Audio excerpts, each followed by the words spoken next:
Ini doa justru dibutuhkan saat di luar situasinya sedang amburadul. Di luar semrawut. Tetapi di dalam tetap jannatin naim. Tetap kita mewarisi surga yang penuh dengan kenikmatan. Tidak terbawa arus sama sekali. Waj'alni miwarasatin, ya, miwarasati jannatin naim. Tuhan, jadikanlah aku pewaris surga yang penuh dengan kenikmatan.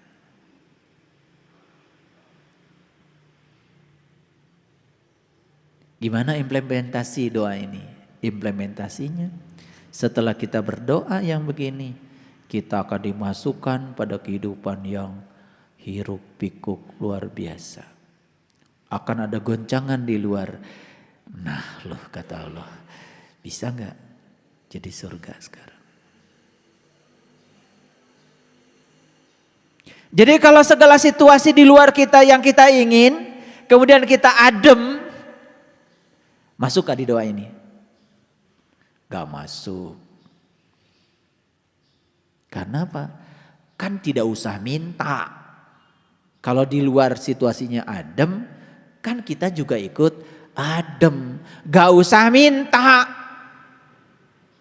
Ini doa justru dibutuhkan saat di luar situasinya sedang amburadul. Tetapi di dalam tetap jannatin naim. Tetap kita mewarisi surga yang penuh dengan kenikmatan. Tidak terbawa arus sama sekali. Oke, kan kita ini kalau meminta sesuatu yang tidak ada toh.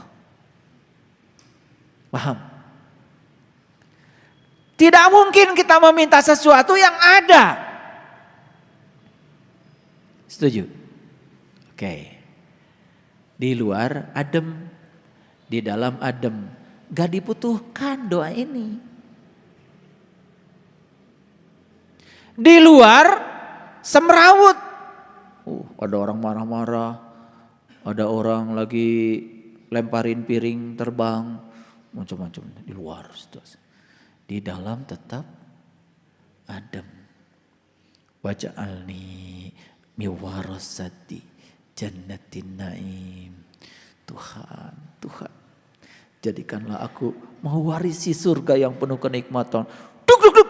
Tuhan, Tuhan, jadikanlah aku pewaris surga yang penuh dengan kenikmatan. Duk, duk, duk, duk. Tuhan, Tuhan. Nanti kalau ada situasi begitu, langsung ingat saya. Waj'alni miwarasati jannatin naim. Ini. Biasanya kalau luar, dok. Adem atau terbakar? Jujur nih, adem apa terbakar? Ketika terbakar berarti jadi apa? Ketika jadi neraka berarti sukses gak mewarisi jannatin naim. Nah loh. Jadi saya bukan sedang mengajarkan doa ini buat dihafal. Bukan. Satu. Ya. Mulai dari sekarang. Belajar untuk jadi orang bijaksana. Setiap ada situasi yang sulit, belajar untuk menjadi orang yang bijaksana. Hakim tidak ikut jaksa, tidak ikut pengacara. Di mana hakim posisinya? Di tengah saja. Tidak terjebak kiri, tidak terjebak kanan. Di mana? Di tengah saja. Makanya Allah mengatakan, di antara kebencian dan kecintaan, akulah kasih sayang. Jadi Allah itu tidak pernah menempatkan diri di kebencian dan tidak pernah meningkatkan diri di kecintaan. Maka beliau mengatakan di antara kebencian dan kecintaan, akulah kasih sayang. Jadi kalau sudah menjadi kasih sayang, tidak akan terjebak oleh kebencian dan kecintaan. Itu namanya hakim. Jadi kalau hakim ngikutin jaksa, itu namanya hakim rasa jaksa.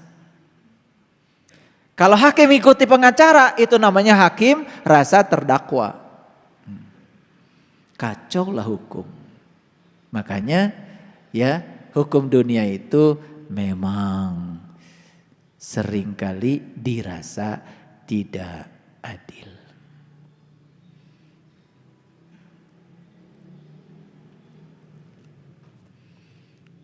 Ini udah berapa jam saya ngomong dari tadi. Belum kelar-kelar ini ayatnya, masih banyak.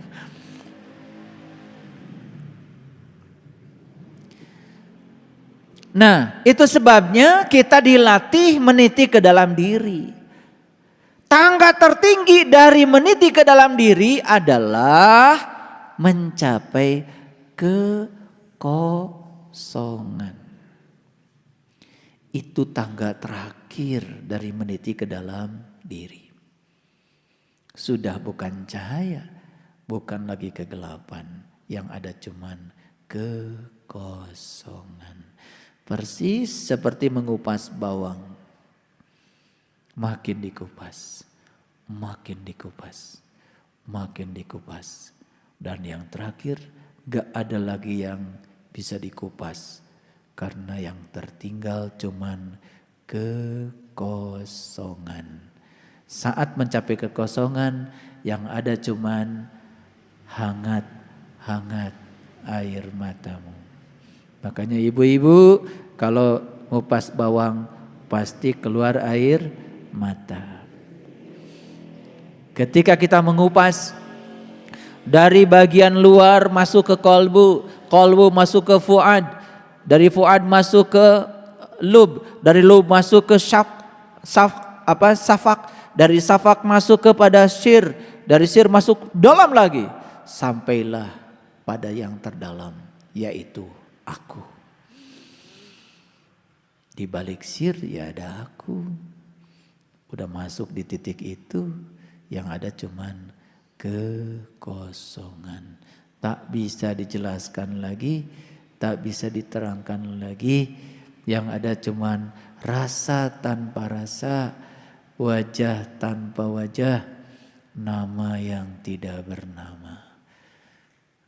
Disitulah kita akan mencapai la ilaha illa ana. Puncaknya tauhid.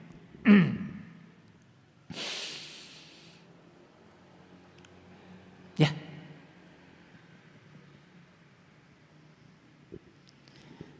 Ini mau dilanjutkan enggak?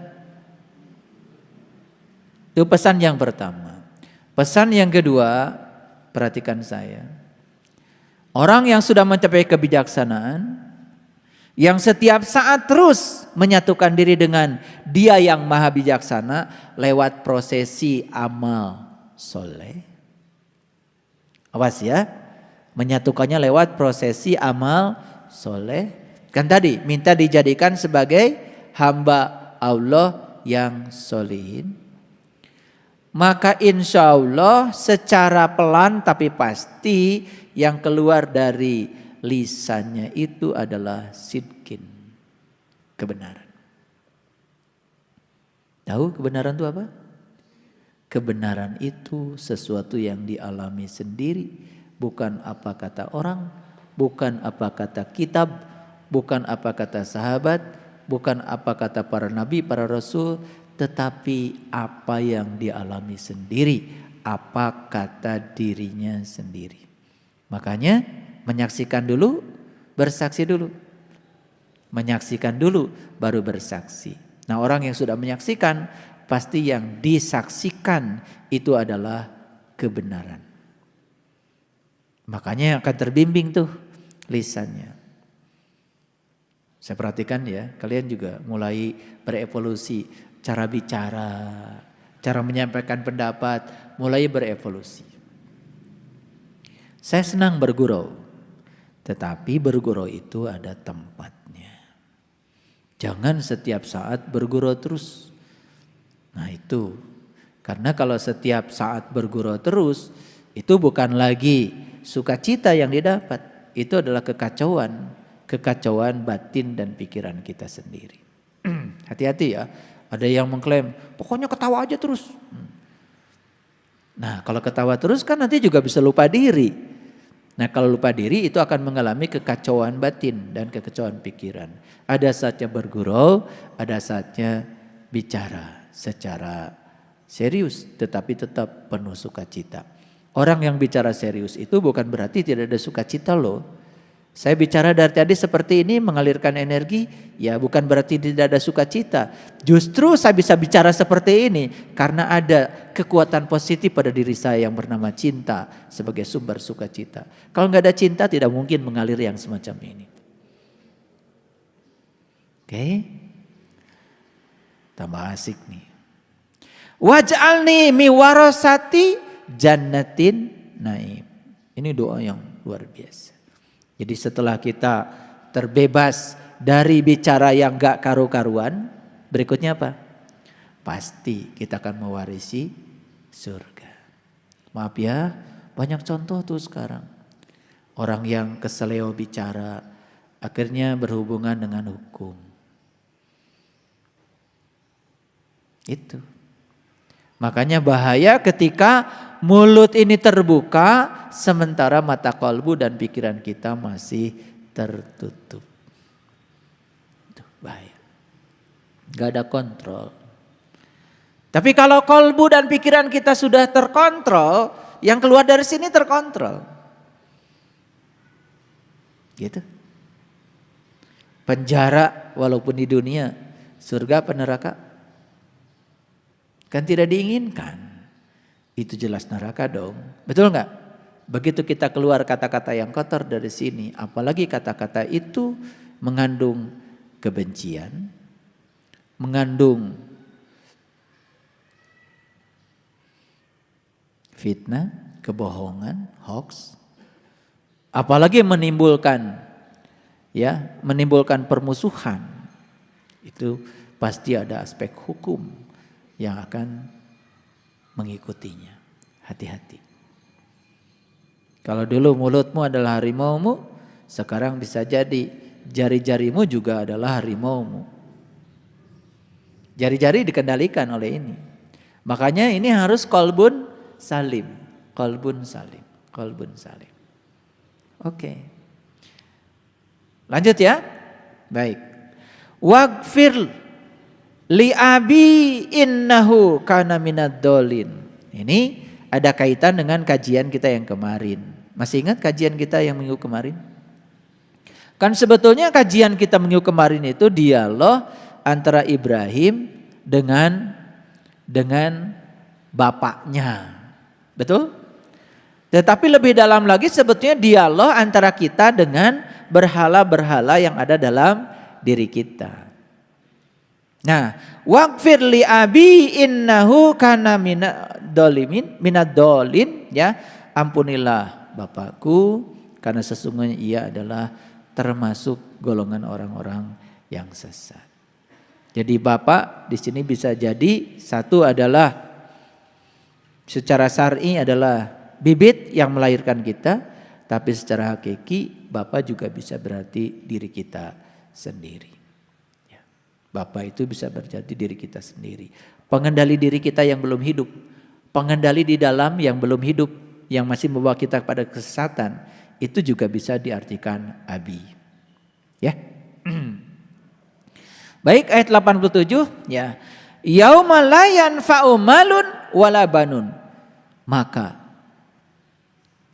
akan ada suatu waktu di mana harta dan anak laki-laki tidak berguna lagi. Ngerti ya? Jasmani dan rohani kita, luar dalam kita ini gak berguna lagi. Jadi Judulnya apa? Mumpung masih ada waktu. Makanya saya kan menganjurkan, ayo bikin BSI peduli. Malah ada yang ngasih surat cinta sama saya. Ada yang bilang katanya BSI peduli itu kepentingan keluarganya Saiful Karim. Luar biasa. Tapi saya udah tahu doanya kan? Ya Allah, jadikanlah aku yang mewarisi surga yang penuh kenikmatan. Adem.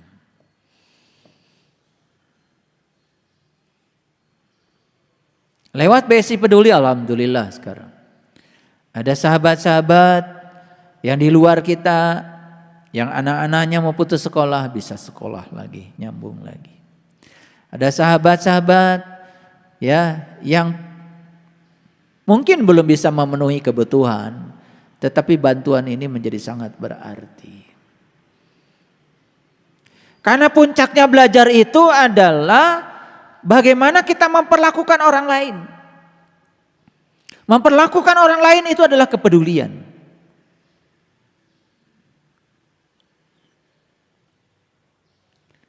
Hasil belajar itu adalah seberapa peduli kita pada orang lain.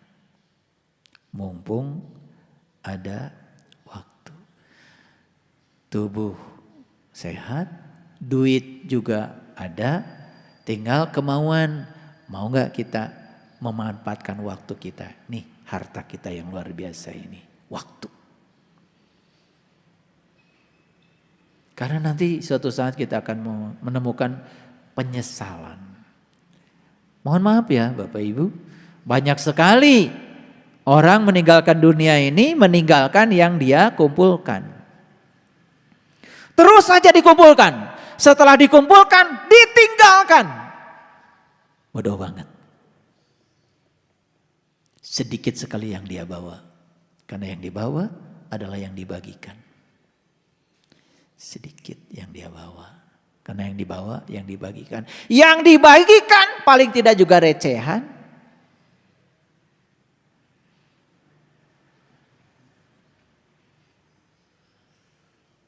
Ya.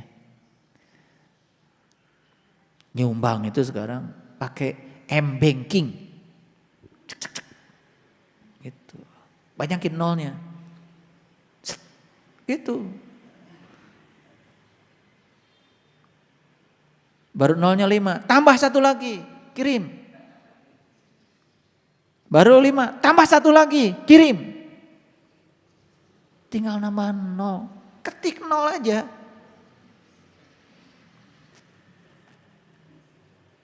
Gimana sih? Pengen surga yang penuh kenikmatan, masa 500 perak lagi? 1000, paling 2000 itu pun udah lecek. Ya kalau kita cuma ngasihnya 2000 yang lecek, ya surganya pun bukan penuh kenikmatan, penuh kelecekan. Kan itu simetri. Ingin surga yang penuh kenikmatan, ya tentu saja surga terus dibeli, tidak ada yang gratis. Jadi aneh, mendambakan surga yang penuh kenikmatan, tetapi yang dibangun neraka.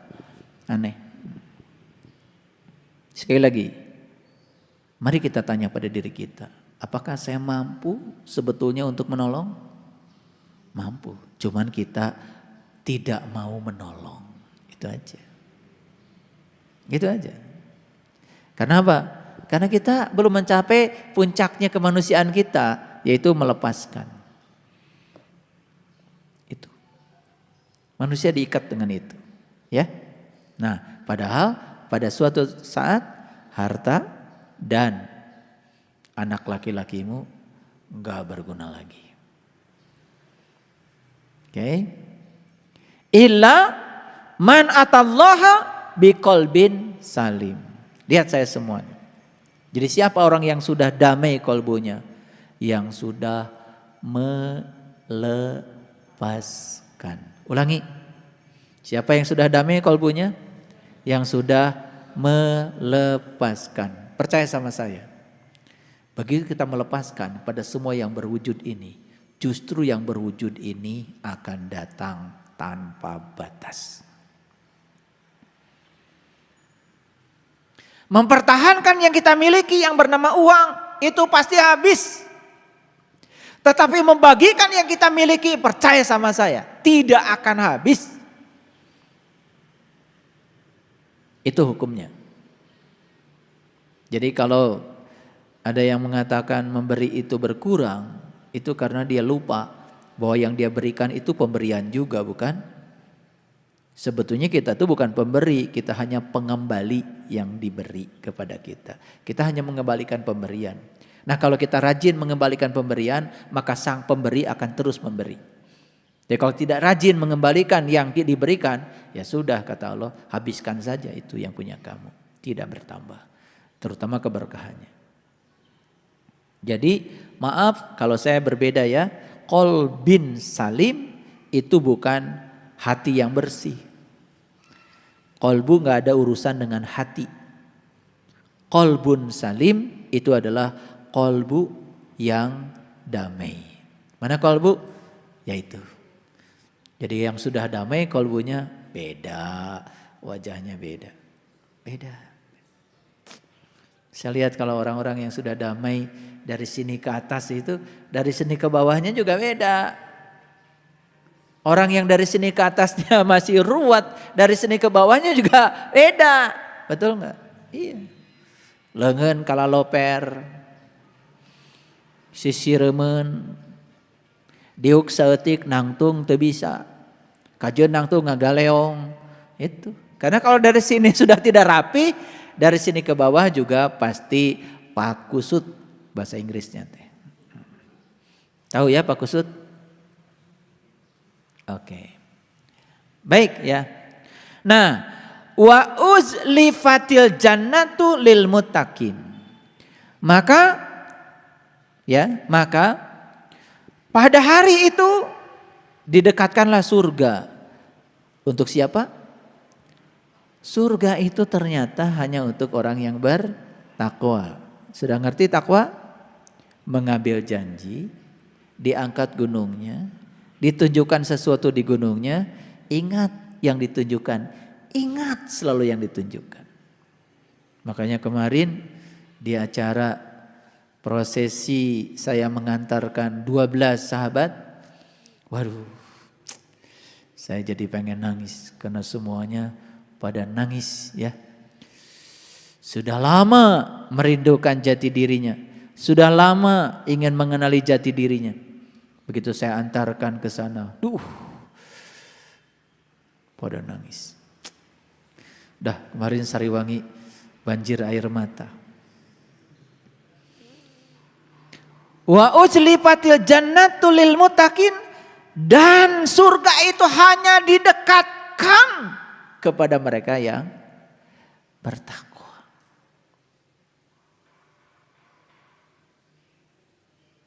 Takwa yang mana? Ya takwa yang mendekatkan pada surga. Takwa yang mengantarkan kita pada kedamaian, pada qalbun salim. Saya yakin kalian udah belajar agama dari dulu, betul? Tetapi dari sini ke atas amburadul, dari sini ke bawah acak-acakan. Karena saya perhatikan ya, kalau orang dari sini ke sininya sudah kacau, dari sini ke bawah pasti lebih kacau lagi. Di sini pasti banyak sekali itu iri, dengki, kebencian di sini. Kenapa? Kan di Quran dikatakan Allahu nurus samawati wal ardh. Jadi cahaya Allah itu akan datang lewat langit dulu. Baru buminya akan tersinari. Masalu nurihi kamishkatin fiha misbah. Jadi ketika di langitnya sudah penuh dengan misbah, sudah penuh dengan pelita, maka di bawahnya jadi terang benderang. Al misbahu fi jujajah. Misbah itu tidak diletakkan di bawah, diletakkannya di Ajujajah. Ajujah itu kaca. Ajujajatu ka'annaha kaukab. Kaca itu laksana bintang yang berkilauan seperti mutiara.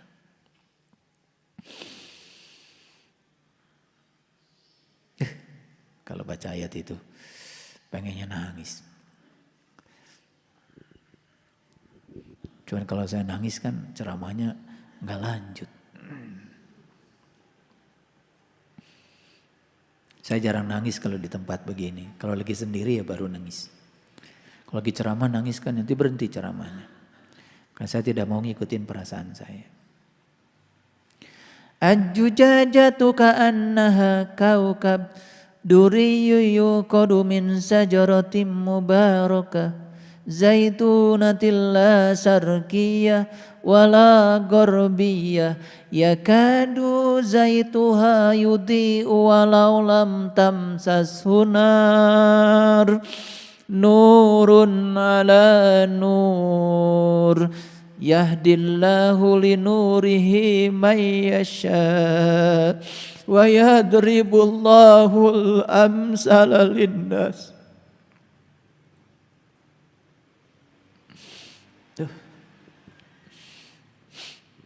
Nikmat. Kalau itu sudah menjadi pengalaman.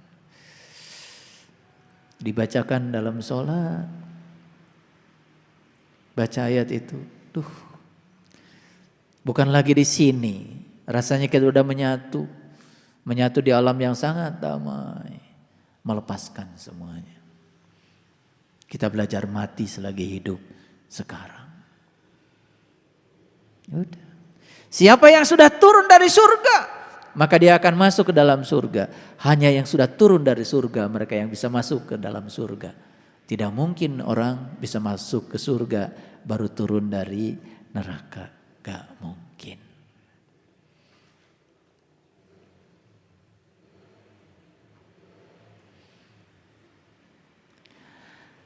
Waburrizatil jahimul lil ghawin, dan diperlihatkanlah dengan jelas. Apa itu?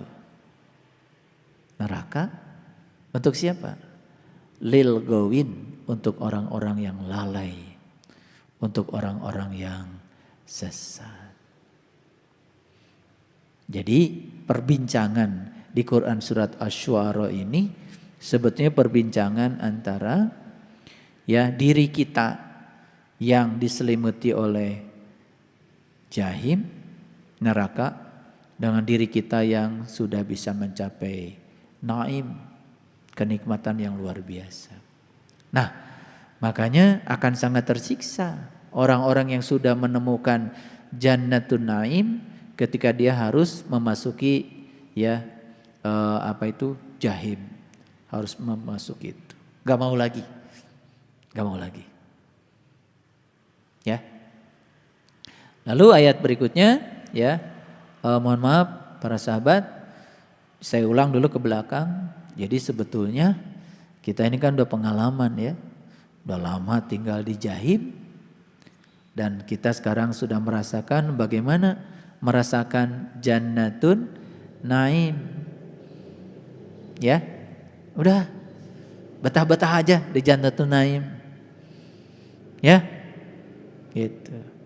Cukup udah mengalami betapa tidak nikmatnya berada di jahim itu. Dan ternyata di ayat ini dikatakan sederhana, jannatun naim itu hanya didekatkan kepada mereka yang bertakwa, sedangkan jahim itu didekatkan kepada mereka yang tersesat. Siapa orang yang tersesat? Yang tidak tahu jati dirinya sendiri. Makanya orang yang tidak tahu jati dirinya, lihat hidupnya itu penuh dengan kepalsuan, diombang-ambing oleh dualitas. Lalu ayat yang ke-93 min dunillahi hal yang syuruna, yang syurunakum au yang tasyirun. Selain Allah, dapatkah mereka menolong kamu atau menolong diri mereka sendiri? Jadi oleh karena itu maka disinilah muncul kata-kata syafaat sebentar lagi. Ya, Fakubkibu fiha hum wal gawun. Maka mereka dijungkirkan ke dalam neraka bersama-sama dengan ya orang-orang yang sesat. Wa junudu ya iblisa ajmaun, dan dengan semua iblis-iblisnya. Masih ingat iblis? Sudah dibahas ya minggu yang lalu. Iblis itu adalah manusia juga, yaitu yang tidak mampu melihat yang dibalik Adam. Kan gitu. Masih ingat ya kajian itu kan? Nah, nanti minggu depan kita coba elaborasi lebih dalam lagi karena waktu kita hari ini terbatas. Iblis itu dengan malaikat ya sebetulnya dua-duanya ada dalam diri setiap manusia. Malaikat di sini, iblis juga di sini. Siapa iblis? Iblis adalah manusia saat di mana dia sedang tidak melihat hakikat dari Adam. Jadi kalau dia melihat kemana-mana, lihat pohon, pohon aja, lihat orang, orang saja, lihat orang marah sebagai musuh, itu iblis. Kalau orang yang sudah tembus, yang sudah qalbun salim, dia melihat dimanapun yang dia saksikan cuma satu, wajahnya Allah. Maka apapun yang terjadi, ya nerima saja. Karena sudah tembus pandang. Yang dilihat oleh dia bukan lagi manusia, hakikatnya manusia. Yang dilihat oleh dia bukan pohon, hakikatnya pohon. Yang dia lihat bukan daun, hakikatnya daun. Masih ingat waktu saya ajak meditasi di kebunnya Ayah Asep, di kebunnya Bunda Cucu. Jadi kebunnya Ayah Asep itu ada gunungnya, ada gunung. Nah di puncak gunung itu saya ajak para sahabat meditasi. Sederhana meditasinya, hanya memperhatikan daun. Nangis semuanya. Karena selama ini kita melihat tapi tidak memandang. Melihat daun ya melihat daun saja. Tapi begitu saya pandu meditasi lebih dalam, teriak semuanya. Yang dilihat bukan daun lagi, yang ada di balik daun. Hakikat daun, sang keberadaan yang meliputi semesta raya ini. Keren banget. Gitu.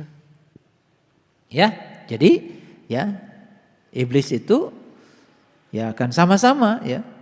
Ya, akan sama-sama. Jadi iblis itu bukan entitas di luar diri. Iblis itu sebenarnya diri kita saat kita tertutup untuk melihat wajahnya dia. Paham ya? Paham ya? Sering jadi mana? Iblis atau malaikat? Ya, sering jadi iblis ya. Lihat orang marah aja. Coba sekarang lihat orang marah, lihat yang dibalik orang itu. Sebetulnya semesta sedang mengajarkan kebijaksanaan, gitu. Langsung jadi malaikat. Gitu. Karena kita belajar selama ini terpisah-pisah, manusia, iblis, malaikat. Dan begitu nyebut iblis, langsung aja, ya. Mengingat ada sebuah makhluk yang, saya mau nanya, pintar nggak? Iblis itu ahli surga, ahli neraka? Yang jujur nih jawabannya. Ahli surga, ahli neraka dulunya? Ahli surga kan? Tapi kalau ditanya nggak sadar, kita semua tahu iblis itu ahli neraka. Loh, iblis dulu godain Adam di mana? Berarti ahli surga kan? Ulangi lagi, dulu iblis godain Adam di mana? Berarti ahli surga kan? Kalau nggak di surga, gimana bisa godain? Betul? Iya. Makanya iblis itu taat gak sama Allah? Taat gak sama Allah? Taatan iblis daripada kalian. Makanya karena ketaatannya dia masuk surga. Nanti nih pesan dari saya, kalian kalau masuk surga harus ingat sama iblis. Terima kasih iblis. Gitu.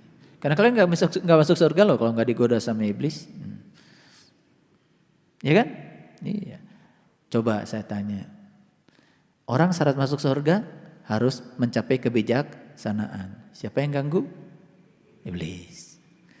Orang masuk surga harus menjadi sumber kasih sayang. Siapa yang goda? Iblis. Betul? Iblis itu jasanya luar biasa. Saya nanti kalau udah di surga, pertama saya mau kirim WA sama iblis. Nah, tallahi demi Allah, in kunna lafi dhalali mubin, sungguh kita dahulu dalam kesesatan yang nyata. Ini kesadaran orang yang sudah mencapai puncaknya perjalanan kesadaran. Mohon maaf, bisa nggak para sahabat belajar membandingkan dulu kita seperti apa, hari ini kita seperti apa? Bisa nggak merasakan dulu ketika masih dalam kesesatan seperti apa? Ya, kepala pusing, betul nggak? Di sini juga selalu panas, dikit-dikit kesinggung, dikit-dikit marah, sedikit-sedikit mengeluh. Masih ingat Kak? Masih ingat kan? Iya, hidup terus aja membandingkan, tidak pernah jadi diri sendiri. Betul nggak? Iya. Tetangga beli mobil, kita yang panas. Masih ingat dulu kan? Nah itu, ya. Itu. Nah, ayat selanjutnya, karena kita mempersamakan kamu dengan Tuhan semesta alam. Jadi karena kita selama ini mempersamakan berhala-berhala kita dengan Tuhan semesta alam. Kita kadang-kadang nggak jelas kalau ngomong, siapa yang kamu sembah? Allah. Ini buktinya gak ada uang, pusing. Betul nggak? Iya, berkurang dikit, takut. Betul nggak? Ya udah, banyak bohongnya. Baik ya, sampai sekarang, sampai ini udah 11:30 nih, saya udah ngomong hampir 2 jam lebih.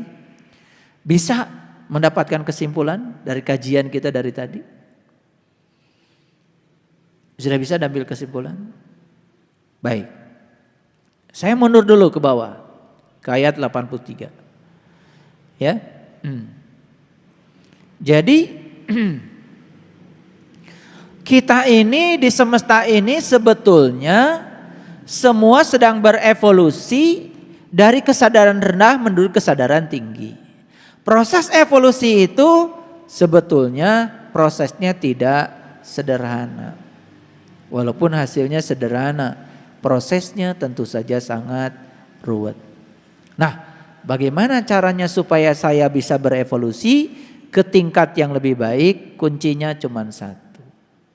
Sadari bahwa sebetulnya apapun yang terjadi di semesta adalah cinta kasihnya Allah yang sedang menjadi jalan untuk mengantarkan kita menuju evolusi ke tingkat yang lebih tinggi. Sadari itu.